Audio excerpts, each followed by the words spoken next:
साधना के लिए पहला काम करने की आवश्यकता है, आपको एकांत में बैठना पड़ेगा। केवल एक बात ध्यान से सुन लीजिए, अगर आपने एकांत का अर्थ समझ लिया,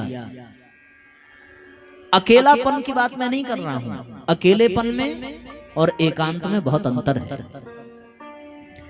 अकेलापन निराशा से भरा होता है, अकेलापन उदासी से भरा होता है, लेकिन एकांत निराशा नहीं, एकांत उम्मीद से भरा होता है। एकांत में उदासी नहीं होती, एकांत में आनंद होता है। अकेलेपन में नकारात्मकता है, लेकिन एकांत में सकारात्मकता है। अकेलेपन में खोने का डर है, लेकिन एकांत में पाने का आनंद है, पाने का अवसर है। आपने देखा होगा कि कोई व्यक्ति रात के अंधेरे में अकेले बड़ा भयभीत रहता है, वो रात के अंधेरे में कहीं जाना नहीं चाहता, लेकिन योगी रात के अंधेरे में ही प्रभु का ध्यान करता है। योगी को कोई भय नहीं होता। तो अकेलेपन में साथियों भय है, लेकिन एकांत में निर्भयता है। इसलिए हम अकेलेपन की बात नहीं कर रहे हैं, साधना के लिए एकांत की आवश्यकता है। जब जीवन में एकांत का अभ्यास हो जाए, तब साधना प्रारंभ हो जाती है। और जब तक एकांत का अभ्यास न हो, तब तक साथियों अकेलापन व्यक्ति को खा जाता है। अकेलेपन में शिकायत है कि उसने मेरा साथ छोड़ दिया, उसने मेरे साथ ऐसा कर दिया, अब मैं उससे कभी नहीं मिलूंगा, अब कभी नहीं बात करूंगा। इसमें शिकायत है, इसमें दुख है, लेकिन एकांत में आप साथ छोड़ देते हैं, आप असंग हो जाते हैं। एकांत का मतलब आप अनासक्त हो जाते हैं। एकांत का मतलब आप दुनिया से अलग हो जाते हैं। दुनिया में रहते हुए भी दुनिया से अलग हुआ जा सकता है, इसमें कोई दो राय नहीं है। जैसे जल में कमल का फूल खिलता है और उस कमल के फूल में जल के पत्ते पर, कमल के पत्ते पर जल की बूंद पड़ी रहती है, तब भी वो कमल का पत्ता भीगता नहीं है, भीगता नहीं है। आपने कभी भी देखा होगा, कमल के पत्ते को देखा है, उसमें अगर जल की बूंदें पड़ जाएं, तो वो जल की बूंदें पड़ी तो रहती हैं, लेकिन वो उसको भिगा नहीं पाती हैं और वो तुरंत हट जाती हैं। तो उसी प्रकार इस संसार में रहते हुए भी बिल्कुल कमल के समान असंग हो जाने को एकांत कहते हैं। और ऐसा एकांत आपको परिवार में भी मिल जाएगा, ऐसा एकांत आपको भीड़ भाड़ में भी मिल जाएगा, ऐसा एकांत आपको भरे समाज में भी मिल जाएगा, ऐसा एकांत आपको दोस्तों के बीच में भी मिल जाएगा। उसके लिए आपको किसी कोने की आवश्यकता नहीं है, किसी अंधेरे की आवश्यकता नहीं है, किसी कोठरी की आवश्यकता नहीं है। ये एकांत बहुत भाग्य से मिलता है। इसलिए साथियों अकेलेपन में और एकांत में अंतर है। तो हम एकांत में रहना सीख लें। और एकांत में और अकेलेपन का जो सबसे व्यवहारिक अंतर ये है कि जब व्यक्ति अकेला रहता है तो उसकी आंखें खुली रहती हैं, उसके कान खुले रहते हैं, उसकी इंद्रियां खुली रहती हैं। देखा है कि नहीं? आदमी जब अकेले हो, अंधेरे में हो, तो वो आंखें खुली रखता है, चारों तरफ देखता रहता है कहीं कोई खतरा ना आ जाए। जब आदमी अकेले में रहता है तो वो अपने कानों को बिल्कुल सावधान रखता है, कहीं से कोई आहट ना आ जाए। बात समझ में आ रही है? बहुत ध्यान से सुनना। और कुछ लोग ऐसे अकेले में होते हैं कि केवल आंख और कान को ही नहीं, अपने मुंह को भी खुला रखते हैं। जैसे आपने कभी रात में अंधेरे में सफर किया होगा तो कुछ लोग जोर जोर से हनुमान चालीसा गाने लगते हैं, कुछ लोग जोर जोर से गायत्री मंत्र गाने लगेंगे, जोर जोर से भगवान का नाम लेने लगेंगे। ऐसा होता है। आपने अनुभव किया है इस बात को कि जब लोग डरे डरे से हों, जब लोग अकेले हों, सहमे सहमे से हों, तो उनकी इंद्रियां बिल्कुल सजग रहती हैं। आंखें भी खुली रहेंगी, कान भी खुले रहेंगे, उनका मुंह भी चलता रहेगा, जोर जोर से बोलते रहेंगे। क्यों? क्योंकि उनको अकेलेपन से डर लग रहा है। लेकिन एकांत में साथियों ठीक इसका उल्टा होता है। एकांत में आंखें खुली नहीं होती, एकांत में आंखें बंद होती हैं।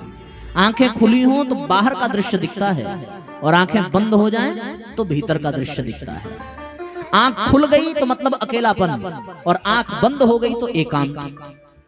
मुंह खुला है, मुंह कुछ बोल रहा है तो वो अकेलापन हो सकता है, लेकिन मुंह बंद हो जाए, व्यक्ति मौन हो जाए, वाणी चुप हो जाए तो वो एकांत है। कान खुले हों, दूसरों की बातें सुन रहे हों, दूसरों की निंदा सुन रहे हों, दूसरों की चुगली सुन रहे हों, ये सब चल रहा हो तो ये अकेलापन हो सकता है। लेकिन अगर कान बाहर की आवाज सुनना बंद कर दें और वो केवल और केवल अंदर की धड़कन को सुने, अंदर की आवाज को सुने, आत्मा की पुकार को सुने, भगवान की पुकार को सुने, तो वो एकांत हो जाता है। इसका मतलब क्या हुआ? इसका मतलब ये हुआ कि जब इंद्रियां बाहर की ओर हैं तो फिर ये अकेलापन है, लेकिन जब इंद्रियां अंदर की ओर हो जाएं तो ये क्या है? ये एकांत है। साधना के लिए एकांत का होना बहुत आवश्यक है। प्रज्ञा पुराण में परम पूज्य गुरुदेव ने बहुत प्यारी बात लिखी है। प्रथम खंड के दूसरे अध्याय का 48वां श्लोक, जिसमें परम पूज्य गुरुदेव बड़ी सुंदर बात बताते हैं कि व्यक्ति को एकांत के लिए करना क्या चाहिए।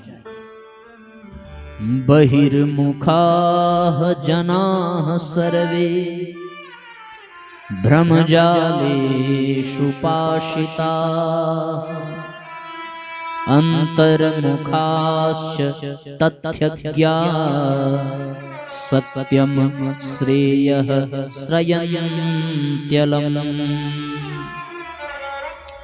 इसका अर्थ क्या है कि बहिर्मुखी भ्रम जंजालों में उलझते हैं। बाहर के ओर जो देखने वाला है, बाहर की बातें जो सुनने वाला है, बाहर से जो वार्तालाप करने वाला है, वो भ्रम जंजाल में फंस जाता है। लेकिन जो अंतर्मुखी है, जिसने एकांत का अनुभव कर लिया, वो तथ्यों को समझता है, सत्य को अपनाता है और श्रेय पथ पर आगे बढ़ जाता है। बाहर से नाता तोड़ देने को एकांत कहते हैं, इसी को अंतर्मुखी होना कहते हैं। और ये बहुत सरल है, ये आप कहीं भी ऐसा कर सकते हैं। जैसे किसी एक बिंदु पर आपकी नजरें टिक जाएं, किसी एक विचार पर आपकी कर्णेंद्रियां रुक जाएं, किसी एक ही बात को आप बार बार गुनगुनाने लगें, बार बार, तो यहां से एकांत की प्रक्रिया चालू हो जाएगी। जैसे आप देखो, अभी आज यहाँ बहुत शोर शराबा है, लेकिन उनके लिए ये शोर शराबा भी एकांत है, जिनका ध्यान केवल और केवल इन सूत्रों पर है, जिनका ध्यान केवल और केवल व्यासपीठ की ओर है।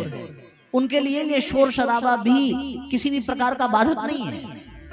इसको साथियों एकांत कहते हैं। जब हमारी नजरें अंदर की ओर झांकने लगे, हमारे कान अंदर की बातें सुनने लगे, हमारी जिह्वा केवल अंदर अपने आप से वार्तालाप करे, इसको कहते हैं साथियों अंतर्मुखी हो जाना।